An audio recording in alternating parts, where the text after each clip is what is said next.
guys, I am super excited about today's video because I'm going to be reading out my personal statements to you. And this is a personal statement that has gotten me admission in a Russell Group University. That's the equivalent of Ivy League universities in the UK, if you want to put it that way. My name is Zarina, and on this channel I talk about communication, personal growth, and I talk a lot about studying abroad and scholarship. So if you are interested in that subject, this is the place for you. Don't forget to subscribe and hit the notifications bell because you do not want to miss out on anything. I'm going to read my personal statement to you, and even though it's in my field of specialty, which is media and communications, I believe that definitely will give you a very firm idea of how to write a good personal statement. You just have to apply it to your field. So without wasting much time, I know you are up for business. Let's get started. The evolution of communication in the 21st century is one of the greatest influences that have happened to my generation.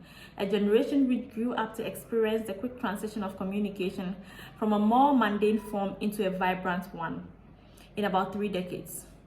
I believe that when media and communication are efficiently harnessed in contemporary times, it will serve as an engine for growth for the transformation of economies, including the global south, where I come from. To challenge my analytical skills, stimulate my thoughts, and help me make practical impact using media and communication, an MSc in Media Communication and Development at the London School of Economics and Political Science is the best program at the best place for me. I care about human rights and development, and I aspire to manage communications in a development-based organization like the United Nations Population Fund.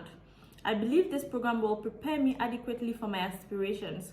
I am prepared academically and professionally to pursue this postgraduate degree. My undergraduate degree in communication studies laid the foundation for me to understand theories of communication and challenged me to think deeply about the enormous role that communication plays in social political growth, human psychology, culture, and essentially development. Courses such as development communication and mass communication were integral in helping me appreciate the relevance of relating theory to practice. For example, a presentation I gave on the feminist approach during a mass communication lecture made me a feminist. I read extensively about the feminist approach and discovered that feminism aligned with my beliefs in advancing equal opportunities for women. Therefore, I am excited to know that the head of Department of Media and Communications at the LSE, Sarah Banay-Weiser, has research interest in feminism and gender.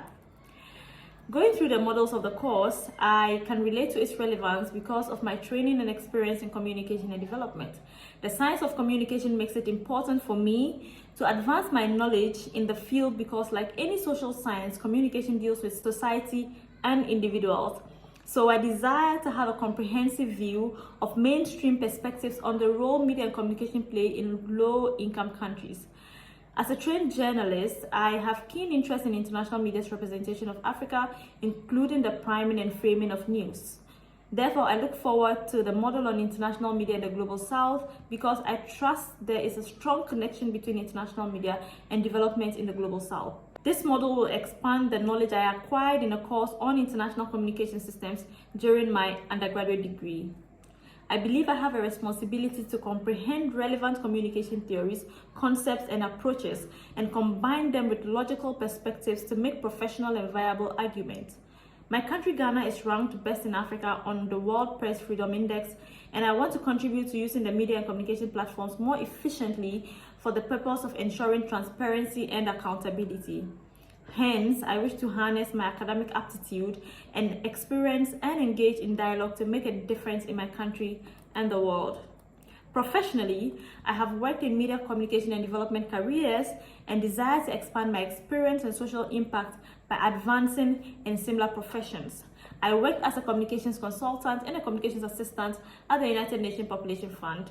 My responsibilities were largely focused on using communications as an advocacy tool to promote development.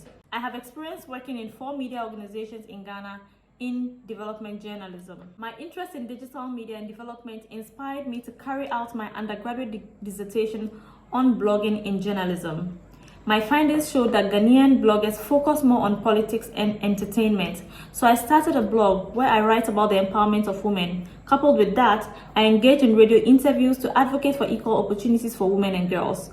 Alongside, I mentor girls and actively participate in outreach programs to deprived Ghanaian communities. LSE is my ultimate choice because the Department of Media and Communications as LSE is ranked the best in the UK and third in the world for media and communication studies. This will fulfill my desire to learn from the best in the world. Also, LSE has an interconnected community which will open doors to great networks and help me engage with like-minded individuals and potential partners in the development drive. I look forward to participating actively in seminars, lectures, workshops, and other LSE engagements to contribute my ideas to the rich pool of knowledge and resources the university has. I possess strong work ethic, I have a passion for discovery, and I understand the demands of graduate school. With this personal statement, there are additional questions that need to be answered. There are 3 questions, and the first question is, explain what media, communication, and development mean to you. Answer. I believe media and communications are the lifeline of society and can be harnessed to promote development. This is because communities, individuals, and governments communicate through platforms such as the mass media on policies, projects, and ideas that promote development. The media encompasses the channels through which information is disseminated, usually through publishing, broadcasting, or the internet, while communication involves the process of exchanging information. Media and communication can be used to promote growth and development. Society revolves around media and communication because they set the agenda for daily conversations, public discussions, and influence actions and behavior. Though not every act of communication or media engagement may promote development, media and communication practitioners can lead conversations in numerous ways to promote progress, including demanding accountability and social justice. For example, in June 2018, Anas Aremia Anas, a Ghanaian investigative journalist, exposed massive corruption in the Ghana Football Association, which resulted in reforms established to regulate Ghana's football governing body. Having worked in the communications unit of a development organization, I know that communication can inspire positive outcomes such as mobilizing social support, sensitizing people, and bridging the information gap to reduce the vulnerabilities of poor and disadvantaged people. UNICEF, for example, has the Communication for Development project and shares information to empower its targets. Overall, media communication development to me mean a vessel for deriving progress, growth, and positive change in a society by exchanging impactful information across relevant platforms. Second question, how will studying theory help you to understand development and communication practice? Answer. Studying theory will set the foundation for me to understand behaviors, appreciate realities, predict outcomes, and comprehend what shapes through communication and gets results. For example, studying communication helped me understand the concept of propaganda and how it is used in everyday political communication.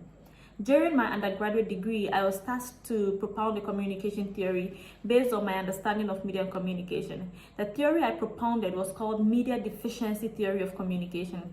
It was focused on noise in communication and how information from the media gets distorted without producing viable impact. While establishing the theory, I appreciated the transformative significance of conveying the right information at the right time and through the right medium. Therefore, studying theory in that vein helped me understand the subject matter better. I believe that studying the theory of communication transcends learning what to think to how to think. Theory will equip me with the tools to subsequently make the right judgments and draw connections between communication practice and development. Because humans and communication are complex, it is prudent to learn from the knowledge and experiences of experts through theory on effective ways to leverage communication for development. The models on critical approaches to media communication and development, for example, will help me reflect on the relationship between media, communication, and development and apply them appropriately as I rise through careers in communication and development. Third question. Why do you think we need to be critical of aspects of contemporary communication and development? Answer. Communication in contemporary times is multifaceted and easy nonetheless due to information communication technology and the influx of a wide range of communication platforms. Therefore, content creation, the exchange of ideas, and information dissemination are not limited to communication practitioners but non-professionals. In this vein, though communication is easier, the process of managing and accessing credible and development-oriented information has become complex. Therefore, it is important to be critical of aspects of communication and development in contemporary times. The nature of communication in modern times raises concerns of how practitioners can ensure that communication has a positive impact on socio-economic growth, social justice, security, health, and the general well-being of society. This calls for a need to ensure that information is authentic and has a bearing on development, as opposed to unverified media commentaries, yellow journalism, and in recent times, fake news. Most importantly, because modes of communication have become accessible and dynamic, the challenges and opportunities which hitherto pertained in terms of communication and development have also evolved. This calls for strategic interventions to ensure that the gains of communication for development are realized to propel progress. For example, in the 1994 Rwandan genocide, radio was used as a means to incite people, contributing to the massacre. In 2018, it might not necessarily be radio, but social media, which reaches millions of people. And that is the end of my personal statement. So, as you can see, first of all, if you've watched to this point, thank you very much. And you're going to want to subscribe to be able to see a lot more valuable content. Please go ahead and subscribe and hit the notifications bell to be notified whenever I post a new video. I want to see you through this, so make sure you put it to practice. I'll see you next week. Lots of love to you and wishing you the very best.